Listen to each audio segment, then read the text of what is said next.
কি কারণে বিমান দুর্ঘটনা ঘটেছে তার আসল কারণ জানা যায় বিমানটিতে থাকা ব্ল্যাক বক্স উদ্ধারের পরই।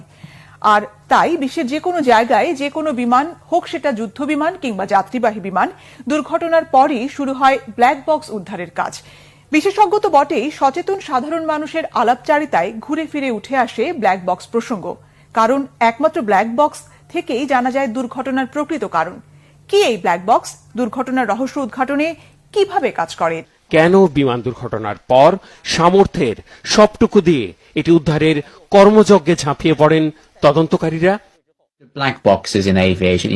বিমানের ব্ল্যাক বক্স নিয়ে যখন আমরা কথা বলি তখন বহুবচনে বক্সেস বলে থাকি, কারণ এগুলো দুটি আলাদা যন্ত্রের সমন্বিত রূপ। এর একটি ফ্লাইট ডাটা রেকর্ডার যা কম্পিউটারে দেয়া ইনপুট আর পাইলটের তাৎক্ষণিক নির্দেশনা রেকর্ড করে।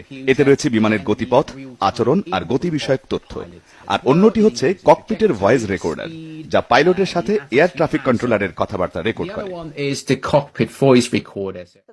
নামে ব্ল্যাক বক্স হলেও এর রং কিন্তু কালো নয়। প্রতিফলক ফিতা বা রিফ্লেকটিভ টেপ এর গায়ে জড়ানো থাকে, যা আলোতে জ্বলজ্বল করে প্রতিফলিত হয়। দুর্ঘটনার পর সহজে খুঁজে পাওয়ার জন্যই এমন ব্যবস্থা। আর ব্ল্যাক বক্সের সাথে বক্সেরও কোনো সম্পর্ক নেই। এর কাঠামোতে একটি সিলিন্ডার সবচেয়ে বেশি চোখে পড়ে, যেখানে থাকে মেমোরি ইউনিট। সিলিন্ডারের পাশের কাঠামোতে থাকে ব্যাটারি।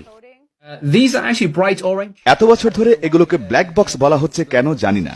এগুলো উজ্জ্বল কমলা রঙের, কারণ কালো বাক্সগুলো আসলে কালো হলে সেগুলো খুঁজে বের করা খুবই কঠিন। ব্ল্যাক বক্সে ফ্লাইটের যাবতীয় তথ্য এবং ককপিটে থাকা পাইলট, কো পাইলট আর অন্যদের কথোপকথন স্বয়ংক্রিয়ভাবে রেকর্ড হয়। ফ্লাইট ডেটা রেকর্ডার এফডিআর ও ককপিট ভয়েস রেকর্ডার সিভিআর এই দুটি ব্ল্যাক বক্স থাকে বিমানের পেছনে। পাইলটদের হেডসেট ও ককপিটের মাঝামাঝি স্থানে থাকে প্রায় 4টি মাইক্রোফোন, যা কথোপকথনের রেকর্ড ব্ল্যাক বক্সে জমা করে। এতে কোনো দুর্ঘটনার পর ব্ল্যাক বক্সের বিভিন্ন তথ্য থেকে শেষ মুহূর্তের পরিস্থিতি জানা যায়। এভাবে দুর্ঘটনার কারণ উদ্ঘাটনের মাধ্যমে ওই ধরনের বিপর্যয় এড়ানোর কৌশল বের করা আর সতর্কতামূলক পদক্ষেপ নেওয়া সম্ভব হয়।